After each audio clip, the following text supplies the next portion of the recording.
Tá ligado? Tá. Bom, boa tarde a todos. Eu cheguei aqui hoje, alguém da organização estava preocupado porque eu não tinha mandado o PowerPoint ou não tinha encontrado, né? Eu digo, não, eu sou o PowerPoint hoje. É um caso de transformação digital reversa, né? Mas o meu objetivo principal em não ter um PowerPoint é não usar nenhuma tecnologia para passar a mensagem que eu quero passar hoje, né? E eu queria começar explicando um pouco por que eu decidi não falar de um case, poderia falar de vários, e falar de pessoas, falar de liderança, né? A gente vive num mundo muito complicado, todo mundo muito rápido, incerto, desafiador, são profissões que vão desaparecer, novos conhecimentos. E a gente vê cada vez mais que, mesmo quando a gente fala de técnica, está aparecendo o fator humano como uma coisa importante. Aspectos culturais, aspectos de motivação, patrocínio. Mas o que a gente percebe também, pelo menos o que eu percebo, é que as pessoas falam disso como uma coisa importante, mas sempre me parece que, para se aprofundar nisso, chama alguém de RH, chama alguém que seja especialista em pessoas. E eu, pessoalmente, pela minha experiência, acho que não precisa ser isso. Seja pessoas, seja um grupo muito específico dessas pessoas que são a liderança. Também, mais ou menos, consenso a importância da liderança. Porém, recentemente, eu estava lendo um artigo que falava que aproximadamente 57% dos liderados não estavam satisfeitos com as respectivas lideranças, né? Eu não vou fazer uma enquete aqui, que a gente nem tem tempo para isso, mas eu acho que vocês poderiam talvez se perguntar primeiro assim.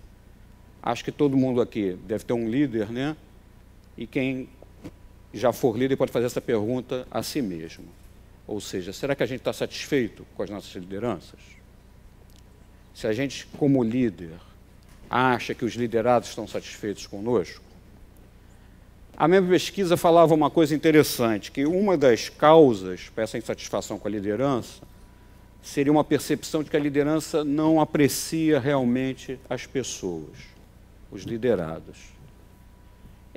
Isso pode ser surpreendente, mas é o que mostra a pesquisa. E se a gente parar para pensar o quanto a nossa experiência, às vezes, demonstra que o que a gente espera do líder, que seria o mínimo, né, de que ele goste de pessoas, se isso realmente acontece. E eu tenho um desafio de falar, agora em 12 minutos, sobre os vários aspectos da liderança, mas eu escolhi 4 que eu considero que são pilares para os demais, sobretudo nisso que a gente está chamando de mundo ágil. O primeiro pilar é se importar com o outro. Especialmente difícil para o líder, por quê? A relação de liderança é uma relação onde existe poder e autoridade. Não é fácil lidar com o outro numa relação de poder e autoridade. Por que se importar com o outro, né? Se fala no mundo ágil de colaboração, trabalho em equipe, autonomia.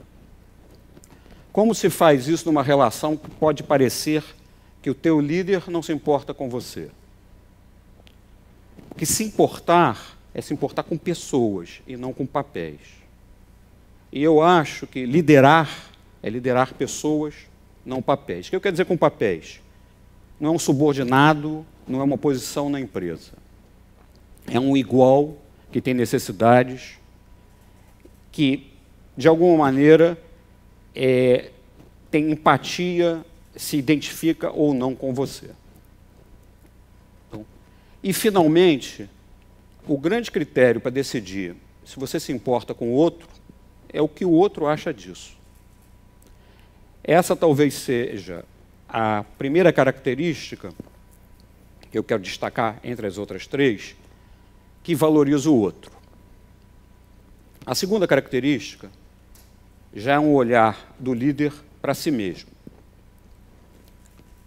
É ele se conhecer. Então, ele se importa com o outro, mas para isso ele precisa se conhecer também. porque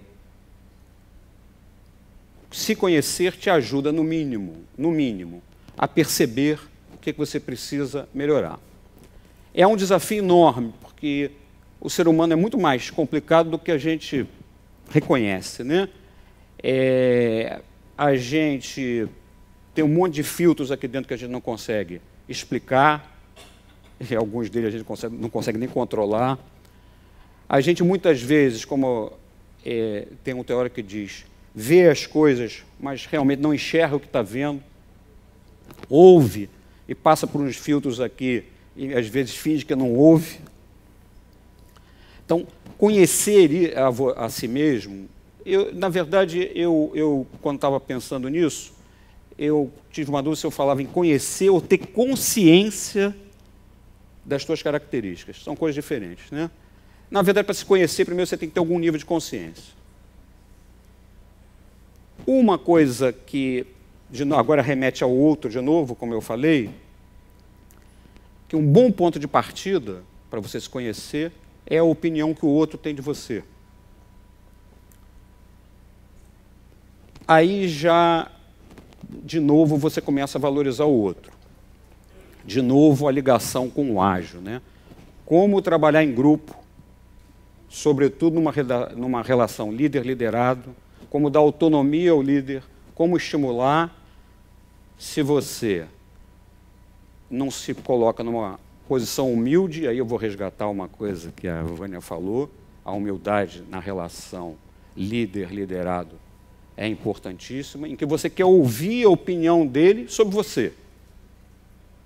E, sobretudo, se a opinião dele sobre você for muito diferente da que você tem sobre você, alguma coisa está errada. Esse talvez seja um bom ponto de partida para desenvolver a consciência sobre si mesmo. Então, já falei dois. O se importar com o outro, mas se importar legitimamente, né? Porque é impressionante como as pessoas conseguem perceber quando esse se importar não é sincero, quando parece que se importa, mas não se importa.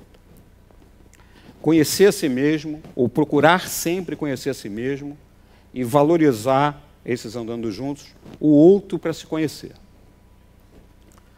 Terceiro pilar que eu quero destacar, muito falado no mundo de hoje, é adaptabilidade, capacidade de mudar. E no líder não se espera só que ele seja capaz de mudar. Ele tem que ajudar os outros a mudar. Duas dificuldades. Ser capaz de mudar, ajudar o outro a mudar.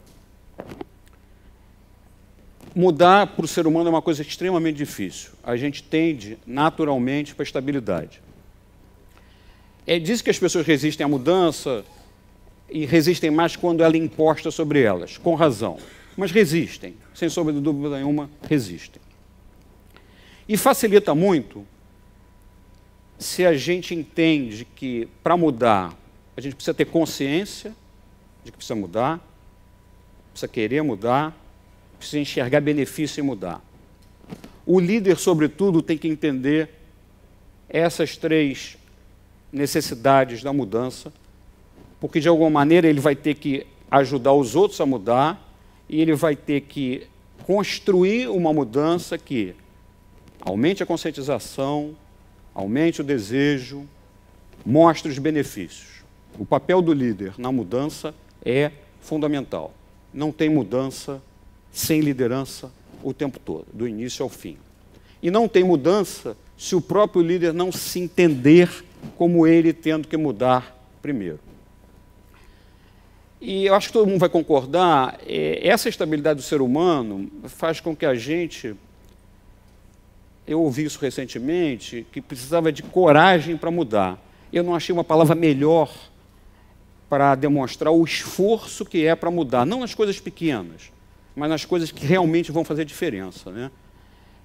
Para quem já passou, e acho que todo mundo durante a vida passa por um ciclo de querer perder peso, ou parar de fumar, né? Esse nem tanto, você sabe que precisa fazer, tem os meios para fazer, mas vai dar o primeiro passo, vai dar o segundo passo. Mais do que isso vale para perder peso, vale para os vícios em geral.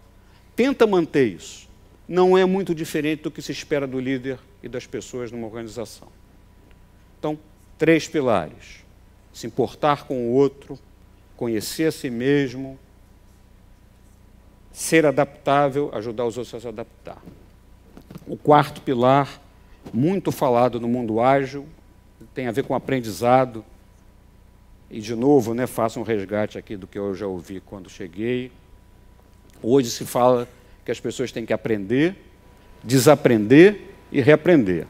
Só é fácil de falar, né? Sobretudo num mundo em que conhecimento não se acumula, praticamente mais, né?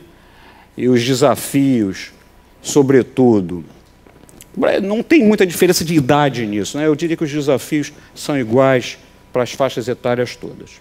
Mas se a gente entender o que é aprendizado, eu acho que faz diferença. Aprendizado não é conhecimento só. Aprendizado não é só ler livros.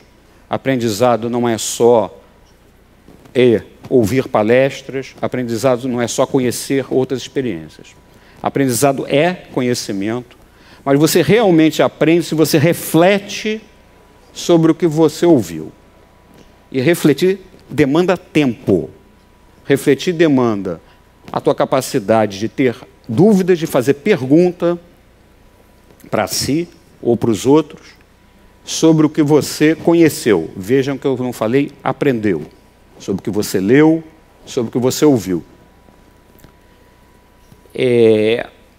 O que a gente percebe, né? De um modo geral, as pessoas têm muita consciência da necessidade de conhecer, ser treinado ou treinar, mas nem tanta prática ou tempo dedicado a pensar sobre o que conheceu, a pensar sobre o que leu, e depois de pensar, botar em prática, ver o que deu certo, ver o que não deu certo. Porque é daí que vai nascer o aprendizado. Então, precisa de conhecimento, precisa muito de reflexão, precisa de prática. A prática é que vai te mostrar onde você acertou, onde você errou, como você corrige. Aí você aprende. Isso é aprender, desaprender e reaprender? Acho que sim. Que quem coloca isso dessa maneira, eu acho que quer dizer o seguinte: você tem que estar sempre aprendendo. Cada vez mais conhecimento, mas, sobretudo, cada vez mais reflexão. E isso remete ao outro também. Estava conversando com alguém no intervalo, você aprende mais quando aprende com os outros. O processo de aprendizado funciona melhor em grupo. De novo, uma conexão com, provavelmente, uma das características que mais se fala hoje em dia do mundo ágil: colaboração, trabalho em time, autonomia. São os 4 pilares. Eu vou ter tido sucesso no que eu falei se eu conseguir que vocês reflitam um pouco sobre o que eu falei, né? Uma coisa que eu percebo é que a gente tem, eu acho que não é muito diferente, eu me coloco nessa posição, mais facilidade para dedicar o nosso tempo às coisas que a gente lida melhor, que normalmente são as coisas técnicas, não tanto as coisas humanas, tá? Então, é um desafio. Saiam daqui com 2 perguntas. O que vocês fazem bem em relação aos 4 pilares que eu comentei? O que vocês não fazem tão bem e pode melhorar? Eu acho que nesse desafio que a gente tem hoje, né, mais tecnologia, que não se sabe que profissões ou quando a nossa vida vai ser ocupada pelas máquinas, pelo software, o que quer que seja, daqui a alguns anos, mais a gente tem que valorizar justamente o nosso lado humano. Tá bom? Obrigado.